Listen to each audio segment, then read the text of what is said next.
नमस्कार मंडळी, S S food कट्टा या चॅनलमध्ये आपलं स्वागत आहे.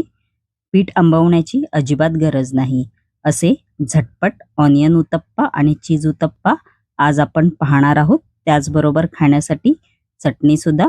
व्हिडिओ शेवटपर्यंत नक्की पहा. चला तर रेसिपीला सुरुवात करूया.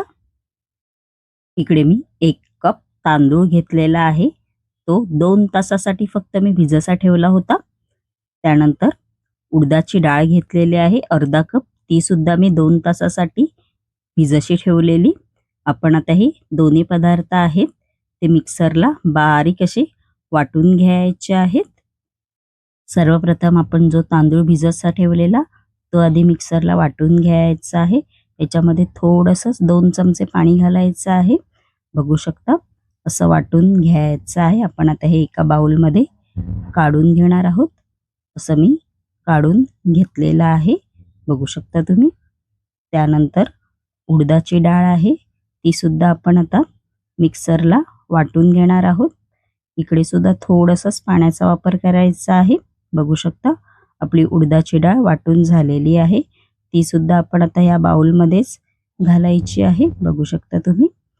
त्यानंतर चमच्याच्या साहाय्याने आपण आता हे सगळं मिश्रण आहे ते असं मिक्स करायचं आहे. बघू शकता तुम्ही असं मिक्स करून घ्यायचं आहे. आपलं मिक्स करून झालेलं आहे. आपण आता हे झाकण लावून मस्तपैकी असं 15 मिनिटासाठी फक्त आपण आता हे रेस्टसाठी ठेवून द्यायचं आहे. तोपर्यंत आपण चटणी बनवून घेऊया. इकडे मी मिक्सरचा जार घेतलेला आहे. मिक्सरच्या जारमध्ये आपण आता 1 कप ओलं खोबरं आहे ते घालायचं आहे. त्यानंतर 2 चमचे भाजलेली चणा डाळ आहे ती घालायची आहे. 2 लसूण पाकळ्या आहेत त्या घालायच्या आहेत. त्यानंतर 3 ते 4 हिरव्या मिरच्या आहेत त्या घालायच्या आहेत.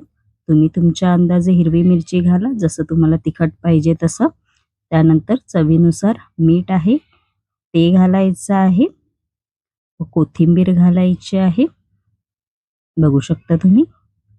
व आपण आता याच्यामध्ये थोडंसं पाणी घालायचं आहे. आपण आता हे मिक्सरला बारीक अशी वाटून घेणार आहोत चटणी. बघू शकता आपली चटणी तयार आहे. आपण आता उत्तप्पा बनवायला सुरुवात करूया. आपली 15 मिनिटं झालेली आहे, बघू शकता तुम्ही.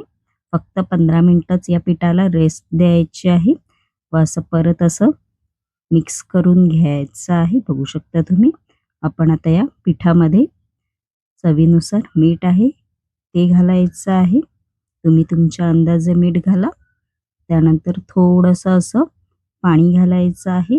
पाणीसुद्धा तुम्ही तुमच्या अंदाजेच घाला व असं परत आपण आता हे मिक्स करून घ्यायचं आहे, बघू शकता तुम्ही. आपलं मिक्स करून झालेलं आहे आणि आपलं बॅटरसुद्धा एकदम असं परफेक्ट तयार झालेलं आहे. आपण आता याच्यामध्ये अर्धा चमचा खायचा सोडा आहे तो घालायचा आहे. परत असं मिक्स करत राहायचं आहे, बघू शकता तुम्ही. आणि मस्तपैकी आपलं बॅटर तयार आहे.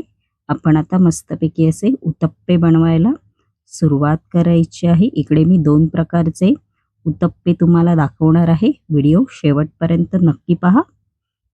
मस्तपैकी इकडे मी डोशाचा तवा घेतलेला आहे.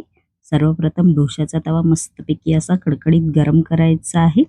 आपण आता याच्यावर थोडंसं असं पाणी मारायचं आहे, जसं बाहेरचा अन्ना करतो तसं. त्यानंतर असं हे पुसून घ्यायचं आहे व गॅसची फ्लेम आता मीडियम टू हाय टू मीडियमच करायची आहे. व आपण आता हे जे बॅटर तयार केलेलं होतं उत्तप्प्याचं ते घालायचं आहे व थोडंसं असं स्प्रेड करून घ्यायचं आहे. तुम्ही याचे डोसे पण करू शकता, बघू शकता तुम्ही. आपण आता याच्यावरती बारीक चिरलेला कांदा आहे तो घालायचा आहे. सर्वप्रथम मी तुम्हाला ऑनियन उत्तप्पा करून दाखवत आहे. त्यानंतर हिरवी मिरची आहे बारीक चिरलेली ती घालायची आहे. थोडंसं वरून आहे ते असं तेल घालायचं आहे. तुम्ही बटरचा पण वापर करू शकता व असं पलटी मारायचं आहे आणि मस्तपैकी असा झटपट असा आपला ऑनियन उत्तप्पा बघू शकता तुम्ही तयार झालेला आहे. आपण आता चीज उत्तप्पा बनवायला सुरुवात करूया. सेम प्रोसेस आहे, फक्त वरून असं चीज आहे ते घालायचं आहे. नक्की ही रेसिपी तुम्ही करून पहा. इकडे पीठ आंबवण्याची पण गरज नाही आहे, झटपट तयार होतात हे. असं वरून थोडंसं असं चिली फ्लेक्स घालायचं आहे, तेल घालायचं आहे आणि मस्तपैकी आपला चीज उत्तप्पा पण तयार झालेला आहे. बघू शकता तुम्ही. मस्तपैकी अशी हिरवी चटणी बरोबर तुम्ही खाऊ शकता. आणि माझी ही रेसिपी कशी वाटली कमेंटमेंट बॉक्समध्ये नक्की सांगा. आणि अशाच नवनवीन युनिक रेसिपी जर तुम्हाला माझ्या चॅनलवरती पाहायच्या असतील आणि तुम्ही जर माझ्या चॅनलवरती नवीन असाल तर नक्की एस एस फूड कट्टा या चॅनलला लाईक, शेअर अँड सबस्क्रायबर करायला विसरू नका. धन्यवाद.